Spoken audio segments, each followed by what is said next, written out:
do nosso Centro Espírita Regeneração de São Gonçalo.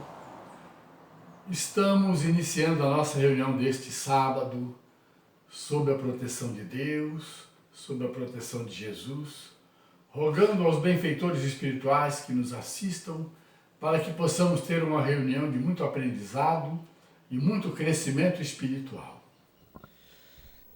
O estudo de hoje é a sequência do capítulo Há Muitas Moradas na Casa do Pai.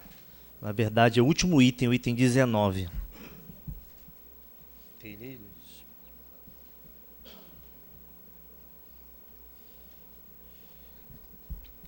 Progressão dos Mundos é o título.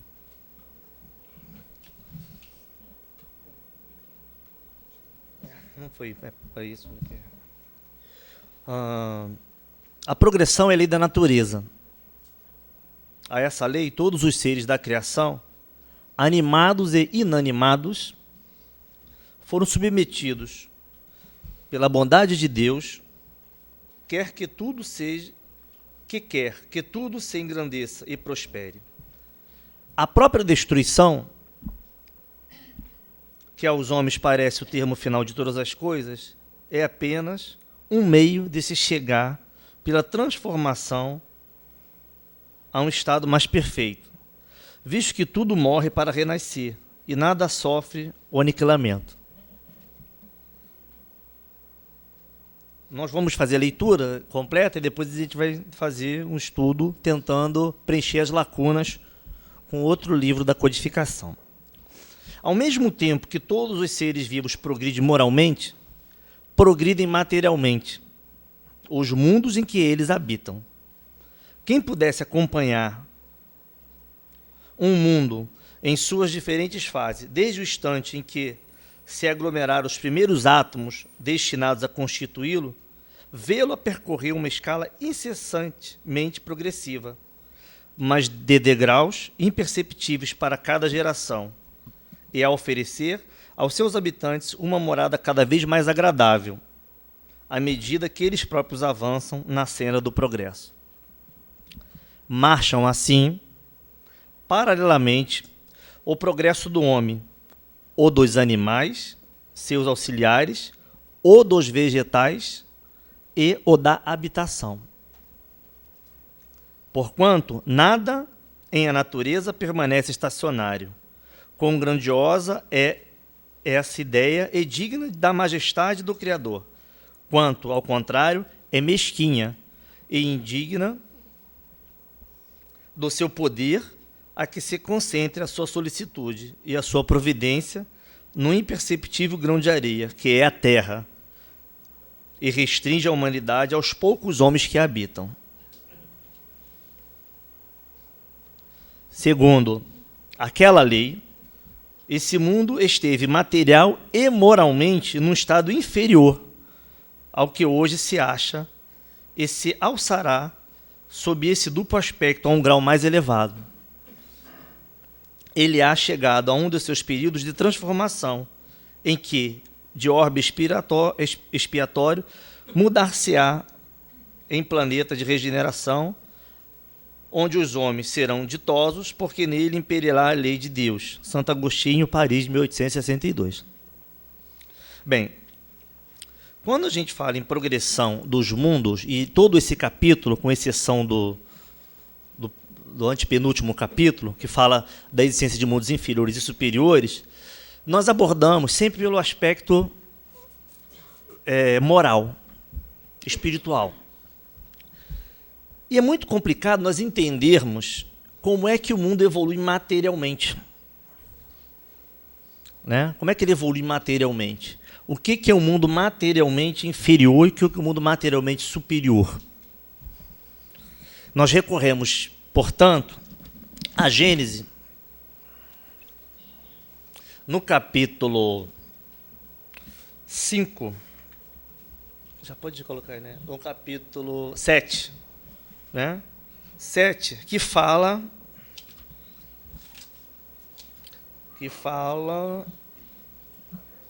do progresso material.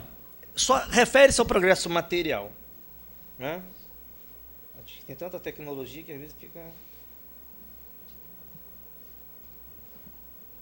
do progresso material. Aqui Kardec disserta, né, com o auxílio dos espíritos, toda a etapa evolutiva da Terra. É muito provável que muitos de nós não tenhamos lido isso com tanta atenção, né, porque o livro da Gênesis é um dos livros que fica, né, meio de lado da codificação. A gente pouco estuda esse livro e, portanto, esse estudo de hoje vai dar uma ênfase à Gênesis. Depois a gente vai voltar para outro livro, que também a gente não estuda ainda, que é a Revista Espírita, de 1858, para fazer mais ou menos uma comparação entre um mundo inferior e um mundo em estágio mais evolutivo. Mas só a evolução, a gente vai falar só de evolução material.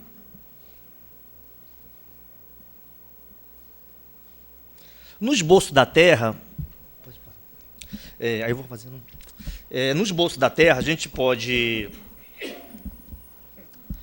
verificar, né, até mesmo na Gênese bíblica, que o mundo foi criado em 6 dias. Né? E lá está, né? Deus criou os céus e a terra. E depois Deus criou a luz, e depois Deus criou a água, e depois Deus criou os seres que habitam a água, e depois Deus criou os seres que habitam a terra, até chegar em Adão e Eva. Lá no século XIX, a ciência estava descobrindo um monte de coisa. E não foi por acaso que nesse livro da Gênesis, Kardec trouxe para a explicação da evolução da Terra, para o esboço evolutivo da Terra, essa mesma referência de criação, mas não em 6 dias, mas em 6 eras geológicas, em 6 grandes períodos geológicos. O Kardec chamou de período, a ciência chama de eras geológicas, que só foi possível nossa compreensão, né, bem no século XX. Até mesmo no século XIX era difícil entender isso, como é que as coisas evoluíam. Então vamos tentar verificar como é que a Terra foi evoluindo. O que era a Terra antes de ser o que ela é hoje, ter esse estado que ela tem hoje. Na Gênese, no capítulo 7, Kardec coloca assim: ela teve um estado primário, passou por um estágio de transição, passou por um estágio secundário, terciário, chamado diluviano e pós-diluviano. Ele usou esses termos. A ciência, na época, sobre instrução dos espíritos, também usaram alguns termos bem parecidos, que as eras geológicas, com outros nomes. Mas se nós compararmos o que a ciência diz com o que está escrito aqui na Gênese de Kardec, nós vamos ver que tem as mesmas características. E são exatamente 6 períodos. Sendo que o último deles lá, ou melhor, sendo que um tem 2 nomes, né? É o período arqueozoico, proterozoico, paleozoico, mesozoico, cenozoico, que se divide em 2. O terciário e o quaternário, sendo que esses 6 aí é onde surgiu o homem. De qualquer forma, no último período apareceu foi o homem. Quem estudou isso, algumas adolescentes, jovens, estudaram isso na escola. Né? Eu ainda nem, na minha época, não tinha. Depois. E olha como é que era a Terra em estado primitivo. Quando nós lemos A Caminho da Luz, imaginamos, né, que como é que foi a tarefa dos espíritos superiores na construção da Terra. Recebe Jesus essa incumbência de cunhar um novo planeta, né, e acompanhar esse planeta desde o seu início, para colocar aqui novos espíritos, novos seres estavam sendo criados por Deus. E a gente não imagina quanto é complexo essa criação. Dava para viver assim, nesse estado primitivo da Terra? Isso aí já é uma segunda fase, né? Porque primeiro veio uma bola de luz, uma bola de fogo que se condensou. Era isso aí. Parece lugar de morada da gente? Não, né? Só que esse estado foi mudando. Né? Esse fogo intenso foi se acalmando, se modificando. E aí a Terra já foi ganhando novas conformações. Mas mesmo assim, a natureza e a bondade divina estavam operando. E vários fenômenos que parecem destruidores estavam formando a Terra. Olha que é bem cheio de vulcões. Será que em planeta de regeneração tem vulcão? Será que em planeta de espírito superior tem vulcão? Meteoro, etc. Então, no estado primitivo da Terra não era possível a vida. a atmosfera era muito densa, não existia luz. A luz do sol é a condição primária para a sobrevivência. Tem que existir luz. Sem luz, nós não conseguiríamos sobreviver. Em seu estado incandescente, a temperatura altíssima da Terra, lógico, foi se resfriando aos poucos. E no primeiro resfriamento, houve a solidificação da superfície da Terra. E as primeiras rochas apareceram. Então a Terra foi se resfriando, criando condições mínimas de habitabilidade. Olha, não, voltando um pouco na... Não, pula frente. Isso. Não, para trás, na foto.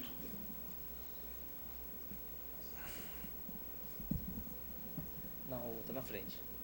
Isso, uma outra, a outra. Aí. Dava para sobreviver aqui? Impossível, né? Mas todos esses gases aí estavam se formando a atmosfera da Terra, criando condições para que nós, nesse estado que estamos aqui, existíssemos. Né? Poder respirar, poder usufruir, inclusive, de tudo que é material que nós temos hoje. Ferro, carvão, tijolo, toda a matéria-prima que existe. O segundo efeito do resfriamento foi a liquefação de algumas matérias contidas no ar, em estado de vapor. Se precipitaram, caíram, né, em forma de chuva, formou-se as rochas mais duras, porque a Terra começou a se resfriar, porque antes era só uma coisa quente derretendo.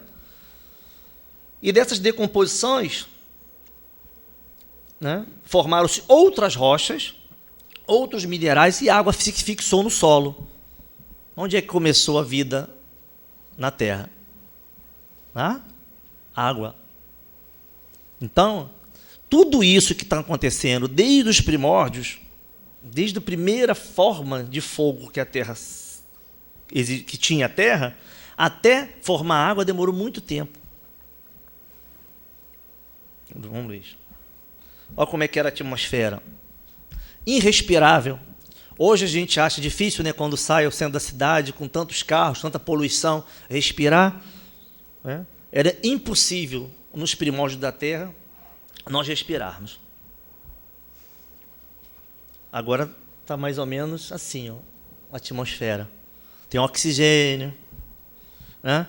Nitrogênio, que é um elemento químico que dizem os cientistas que não estavam presentes na Terra, veio do alto, veio do céu, junto com um conjunto de cometas. Então, todo aquele movimento, né, que a Terra foi passando, de constituição, de cometa, de fogo que vem do céu, isso tudo permitiu que criasse condições para que existissem determinados elementos que garantissem a vida hoje.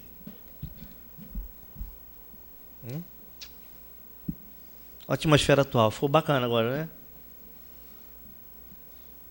Mais tranquilo. Mas demorou muito até esse estado onde nós encontramos hoje.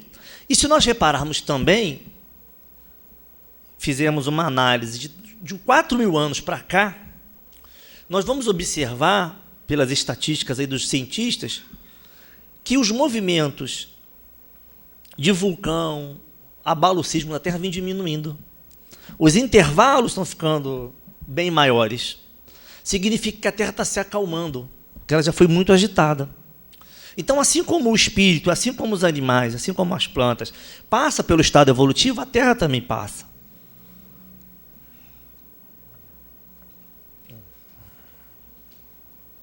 Deixa eu outro. Então, os raios do Sol começaram a aparecer e surgem as primeiras condições de vida. Aparecem os líquens, musgos, cogumelos, fungos e bactérias. Quer dizer, antes disso, ainda os indivíduos só tinham uma célula. Agora, são indivíduos mais complexos ainda, são os pluricelulares. Olha como é que eram os animais habitantes da Terra, ou vegetais.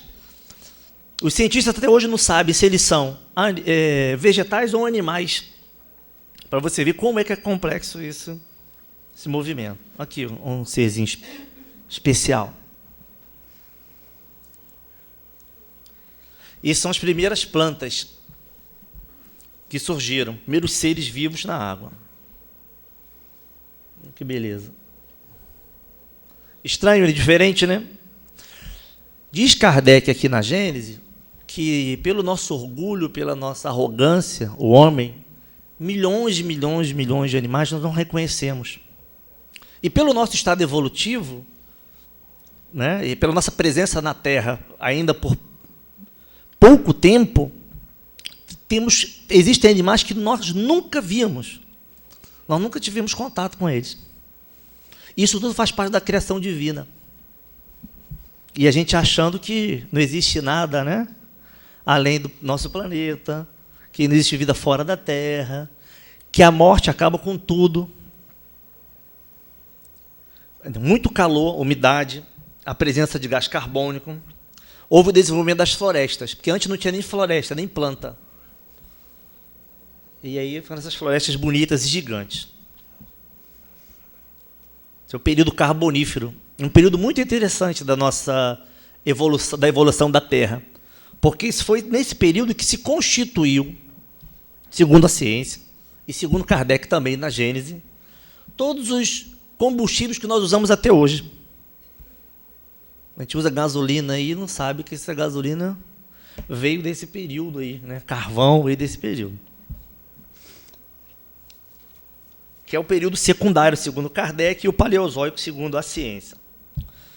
Só que nesse período, que aí já vão mais ou menos 2 milhões depois da Terra criada, 2 bilhões de anos, a mudança na atmosfera, a extinção de alguns animais e vegetais, apareceram outras espécies. Foi o aparecimento de grandes répteis. Mas a vida era predominantemente aquática. Agora, uma coisa bem curiosa na próxima foto, que quando eu preparei esse estudo, uma pessoa perguntou assim, mas isso estava escrito na Gênese? Está escrito na Gênese. Dos animais, dos grandes animais terrestres. Parece coisa de Parque dos Dinossauros, né? Está escrito na Gênese. Olha só. Ictiosauro, está na Gênese, capítulo 7. Era um animal que existia. Olha o tamanho dele. O ictiosauro é o grandão.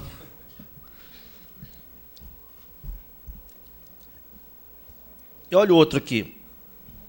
Plesiosauro é o outro animal. Eles eram muito grandes. Agora, por que existiam animais tão grandes assim? Qual é a função deles na Terra?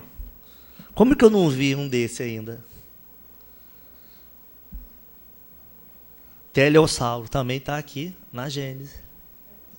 Parece um jacaré, né? Jacaré pode ter evoluído desse camarada aqui, desse animal. Megalossauro, esse é mais famoso. Aparece mais. Também foi um animal gigantesco descrito por Kardec aqui na Gênese. O iguanodonte, grandão também, que evoluiu tanto para animal pássaro terrestre, né, que cisca, tanto com aquele que voa, que é esse último aqui que ele descreve, que é o pterodático, também animal de desenho animado, né, que aparece. Está escrito aqui. A conclusão, né, da existência disso, na Gênese, quando fala da evolução da Terra, diz o seguinte, por que o homem desconsiderou tanto tudo isso da criação? São animais que viveram na Terra durante 300 milhões de anos e foram responsáveis pela evolução material dos órgãos vitais do homem. Isso vai se descobrir depois. Mas olha o que Kardec diz. O orgulho levou o homem a dizer que todos os animais foram criados por sua causa e para satisfazer as suas necessidades. Muitos animais já existiam sem que o homem nunca tivesse contato. Disse que os grandes répteis, os dinossauros, dinossauro não está no livro, né? Foi uma tradução, viveram na Terra por cerca de 300 milhões de anos. Com que fim Deus os fez? Ele encerra com essa pergunta. Com que fim Deus os fez? Com que finalidade Deus criou esses grandes seres? Se nós olharmos para a nossa criação, o homem está na Terra há aproximadamente, o homem e seus descendentes, a 1 milhão de anos, que estima-se que ele tenha sido criado. Os estudos de registro de escrita do homem e foi encontrado dos últimos entre 35 e 40 mil anos. O estudo o registro, né, de presença do homem. E na escrita, pouco mais de 6 mil anos. E esses animais gigantescos eram 300 milhões de anos. Eles não existem mais, né? Porque já me perguntaram como é que você arrumou essas fotos. Foi difícil a Beto tirar. Então, essa questão, a gente vai responder ainda essa aqui, né, com que finalidade Deus fez esses animais. No outro período, que é o período terciário, relatado por Kardec, ou mesozoico, coloca que houve a separação dos continentes.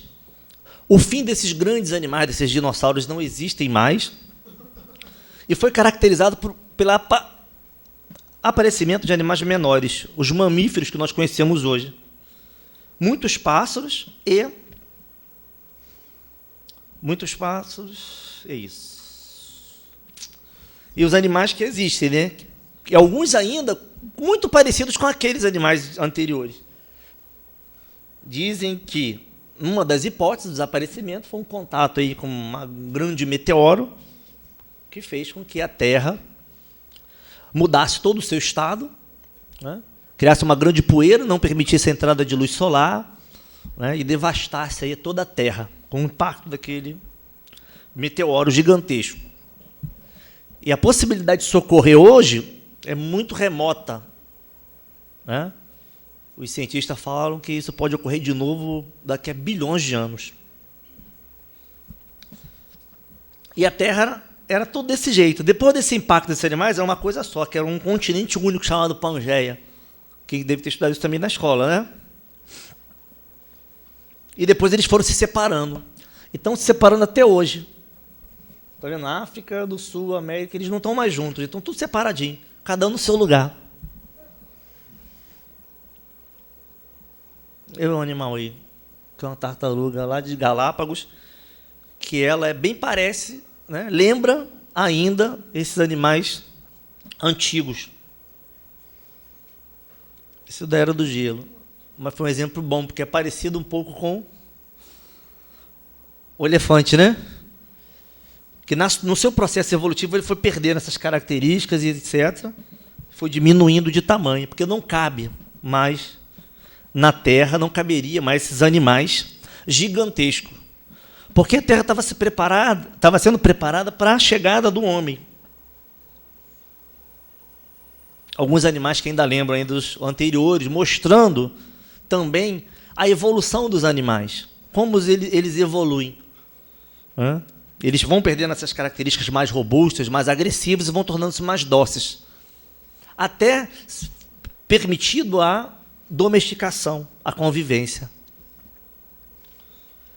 O que nós cremos e que está na literatura também, principalmente na Revista Espírita, é que um dia os animais eles terão outra função na sociedade, né, o nosso mundo, além de servir de bichinho de estimação, mas ajudar na evolução do planeta de forma mais qualificada, e nós vamos ver como. Esse período aqui, que é um período que Kardec chama de diluviano ou cenozoico para os cientistas, já foi a finalização da preparação do mundo. Dizem que houve um grande resfriamento da Terra e depois um grande aquecimento. Isso permitiu um grande dilúvio.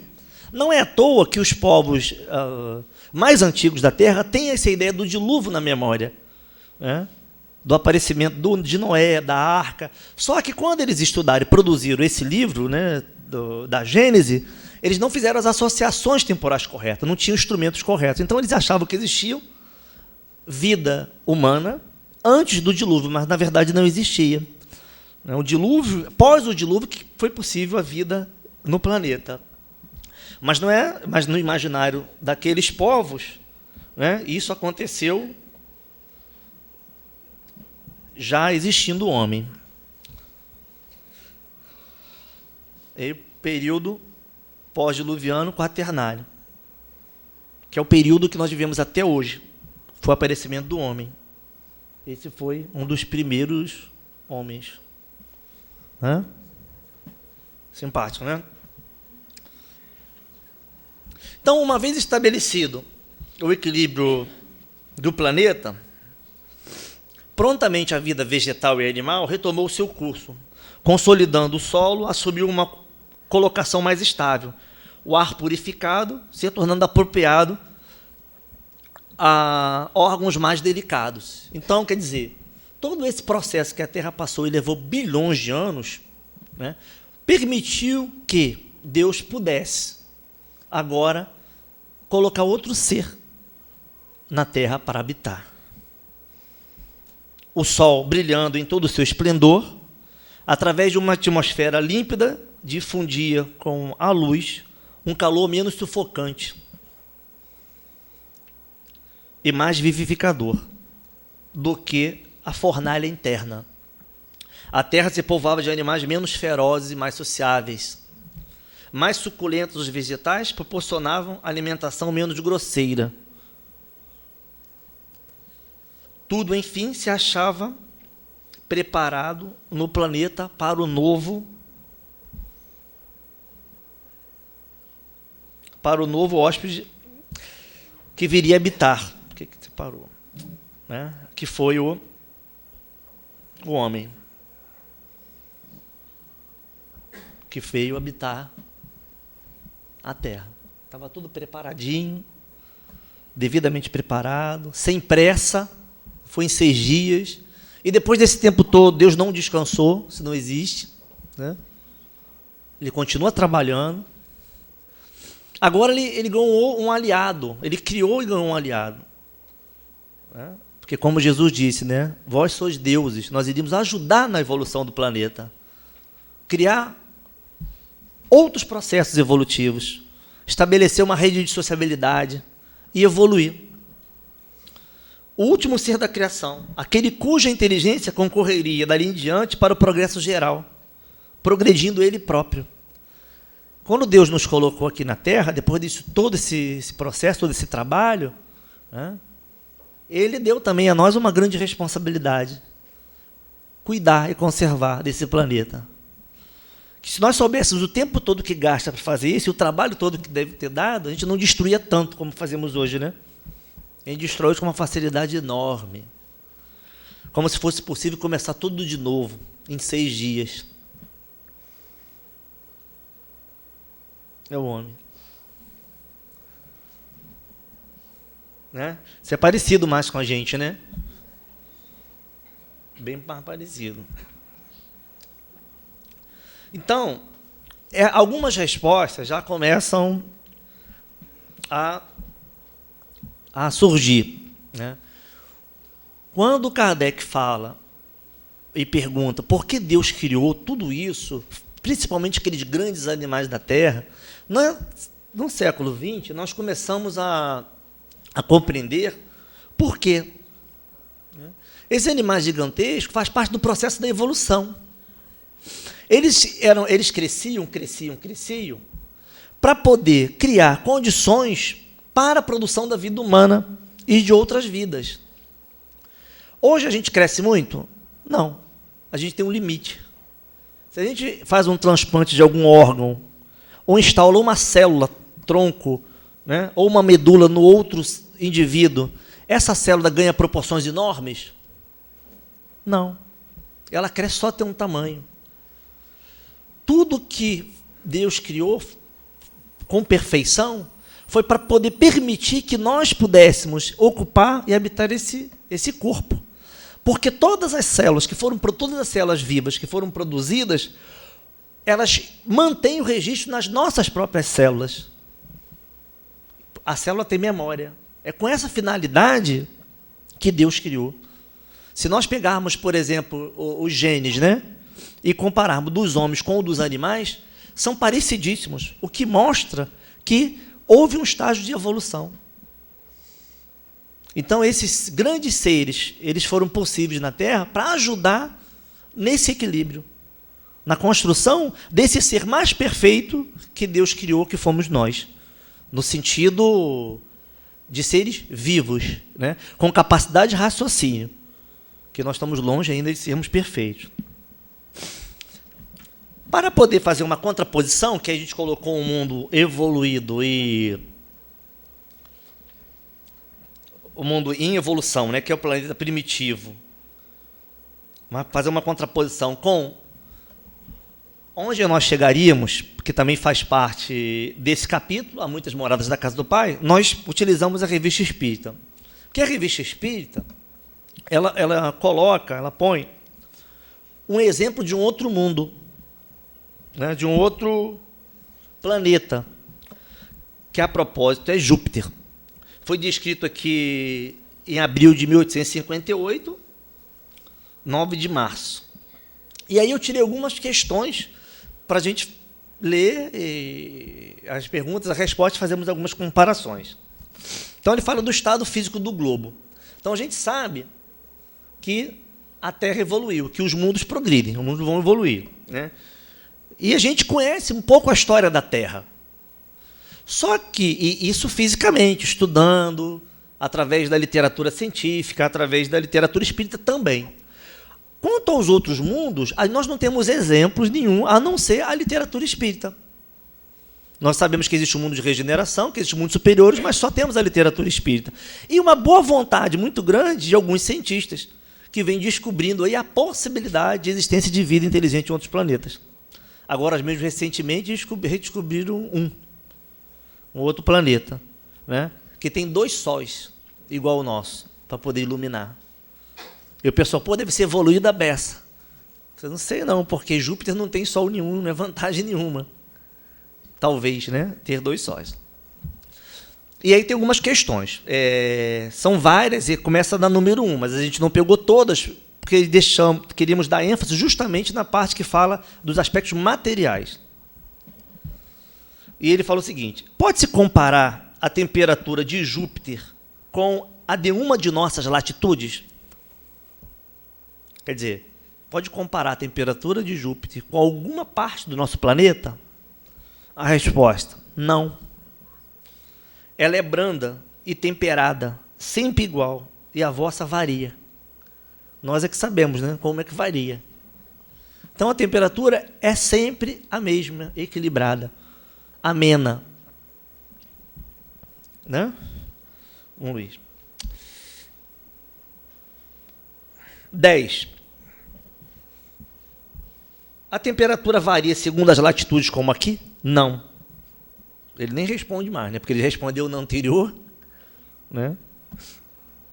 Então, e olha essa 11, como é interessante. Segundo os nossos cálculos, o Sol deve aparecer aos habitantes de Júpiter sob um ângulo muito pequeno e dar-lhes, por consequência, pouca luz. Deve iluminar pouco, né? Podemos nos dizer que a intensidade da luz é igual à da Terra ou se é menos forte? Olha a resposta. Júpiter está cercado de uma espécie de luz espiritual em relação com a essência dos seus habitantes. A luz grosseira do vosso Sol não foi feita para eles. Quer dizer, então, é muito diferente ainda, né, a posição de Júpiter em relação à Terra. Indica que todos os fenômenos que ocorrem hoje, né, e de fato está ocorrendo mesmo, há um melhoramento na Terra. Há uma tentativa, com toda a destruição que o homem promove, né, o movimento da própria Terra está colocando a Terra em um eixo diferenciado, onde, daqui a alguns milhões de anos, é claro, nós não teremos mais a Terra inclinada. E quase todos os continentes serão mais ou menos iluminados da mesma forma, distribuindo melhor a energia sobre a superfície da Terra. Nós já entendemos hoje que já foi falado no início, né, que os vulcões, os terremotos, eles vêm diminuindo. Vocês concordam ou não? Porque o que parece é que todo esse movimento de tragédia, né, que chega aos nossos televisores, que chega aos jornais, faz com que nós entendamos que tem aumentado. Muito pelo contrário. As pessoas só têm sofrido com esses movimentos por causa da dureza dos seus corações, porque estão localizadas em lugares que não deveriam estar. São vítimas da própria imprudência, porque, a rigor, esses movimentos mais acelerados da Terra têm diminuído, com exceção da temperatura da Terra, que tem aumentado, ora pontualmente em alguns lugares, por conta também do homem, né? Ora por conta do próprio processo evolutivo da Terra. A atmosfera, sim. A atmosfera é formada dos mesmos elementos da atmosfera terrestre? Não. Os homens não são os mesmos. Suas necessidades mudam. Né? Então, isso é uma coisa interessante, porque quando os cientistas estudam outros planetas, e tem sempre a Terra como ponto de comparação. A Terra como sendo o planeta mais evoluído, e todos os planetas deveriam ter as mesmas características que as nossas para poder ter vida. E não é assim que funciona. Nós temos ainda uma atmosfera muito primitiva. Nós temos ainda uma gravidade, uma densidade muito elevada e uma força gravitacional muito forte que nos prende à Terra. Isso não significa evolução. A gravidade devia ser menor, a capacidade de movimentação nossa devia ser maior na Terra. Se nós tivéssemos uma gravidade, né, de país evoluído, nós não andaríamos do jeito que nós andamos, se arrastando pela Terra, como os espíritos relatam. Os movimentos seriam mais rápidos. A água e mares, sim. A água é formada pelos mesmos elementos da nossa? Eu imagino, em Júpiter. Né? Se a água fosse formada pelos mesmos elementos, né? E imagine também se o povo de lá sujasse a água. O espírito superior também não suja, né? Mas ele está falando de elemento químico. São mais etéreos. Né? As águas dos mares são mais etéreos. Há vulcões? Não. Não, no nosso globo não é atormentado como o vosso. É uma morada de bem-aventurados. Daí essa conclusão, que tanto a ciência nos ajuda a pensar, como o Espiritismo reforça, porque nos traz testemunho da terceira revelação, que daqui a alguns anos não sofreremos com esse tipo de tragédia natural. E hoje só sofremos nesse estágio de transição, né? Porque a Terra ainda está se acomodando. E porque nós ainda merecemos, porque tratamos ela muito mal. E ela está respondendo um pouco a essas agressões que nós estamos trazendo, pela nossa ganância, pelo nosso egoísmo e pela nossa arrogância. Mas daqui a pouco vai acabar com tudo isso. As plantas têm analogia com as nossas? Sim. Porém mais belas. A conformação do corpo dos habitantes tem relação com a nossa? Sim, é a mesma. A mesma forma, que é a forma universal do homem. Né? Então não vamos encontrar aí, a gente encontra muito nessa literatura, né, de Steven Spielberg e Avatar, né, esses seres com formas muito diferenciadas da nossa. Nada disso. ET, Yoda, essas coisas não existem na televisão. A forma é essa, bem parecida com a nossa.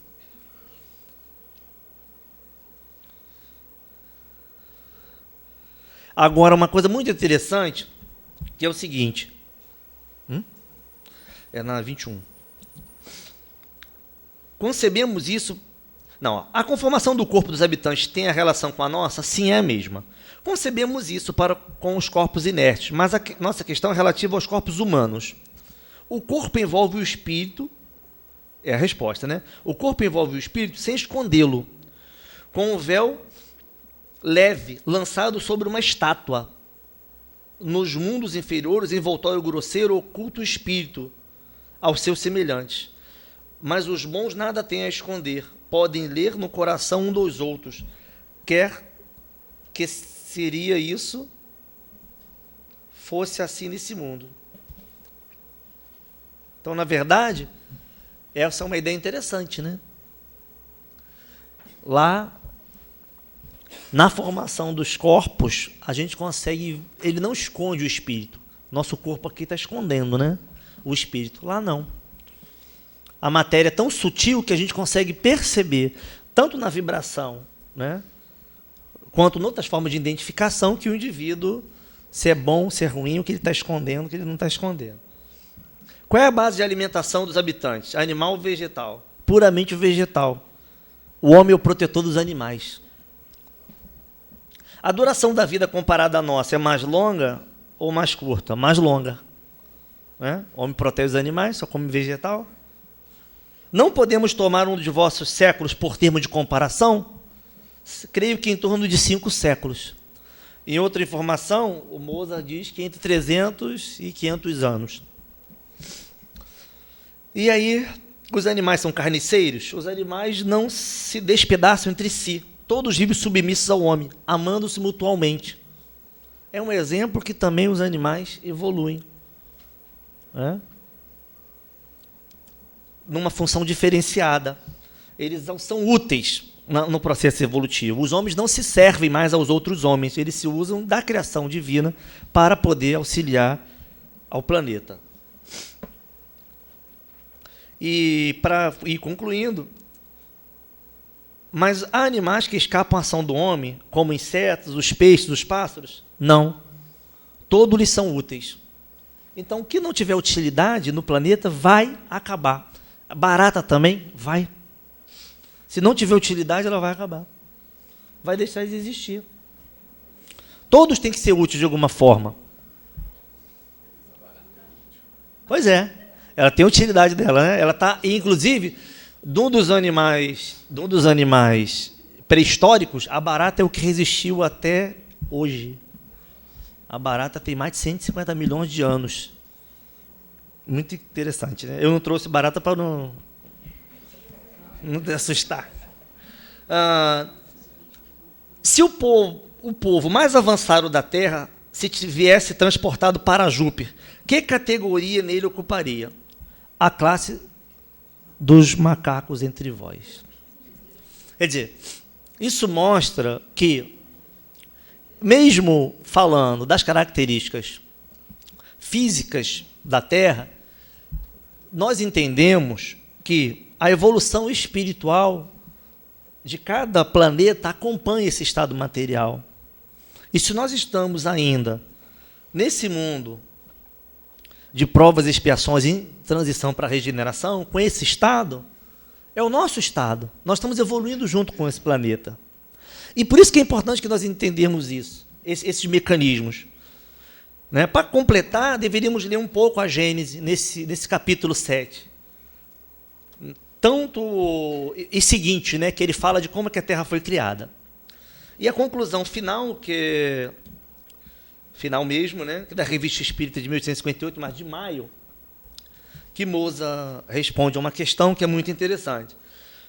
No nosso globo terrestre, é o primeiro, isso pergunta, né, o orientador aqui, nosso globo terrestre é o primeiro de seus degraus, o ponto de partida, ou viemos de mais de baixo? Aí responderam os espíritos, há 2 globos antes do vosso, que é um dos menos perfeitos. Então, quer dizer, entre os mundos, acredito que nesse sistema a Terra ainda é um dos mais imperfeitos. Ainda falta muita coisa para chegarmos no estado de perfeição. Então, a matéria, ela ainda evolui, os vegetais evoluem, os animais estão evoluindo, e a função nossa, assim como fazia São Francisco de Assis, né, pensar no ser, na criação divina, como uma coisa integrada ao homem, não como uma coisa apartada. Pensar em qualquer criação como uma coisa integrada ao homem, não apartada. Né? Então, nós temos responsabilidade por tudo. Nós devemos dar valor a tudo, louvar a tudo, agradecer a Deus por tudo que existe. Porque tudo isso faz parte de um projeto que é bem maior e que nós ainda não conhecemos. É isso.